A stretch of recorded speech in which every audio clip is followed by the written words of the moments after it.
Parang umiindak at sumasayaw naman sa unang tingin ang grupo ng mga lalaki nito. Yun pala, parte yun ng kanilang trabaho.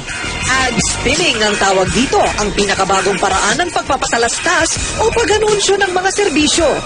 Hindi kagaya ng billboard, kailangan nilang tumingin ng malayo, mataas, o pag sa TV, kailangan nilang maglipat ng channel para makita. Yung sa amin, pantay lang yung mata nila, nakikita kami.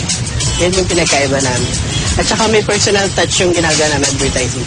Para kay Junie, ang nagpauso ng konsepto ng ad spinning sa bansa, isang buwan ang kinakailangang pagsasanay para maging bihasa sa pagpapaikot-ikot ng karton na may patalastas.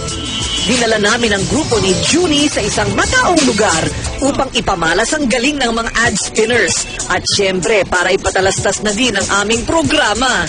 At sa bawat itsa at wasiwas ng karton kung saan nakasulat ang pangalan ng aming programa, hindi mapigilang may mapanganga at mapabilib sa kanilang ginagawa.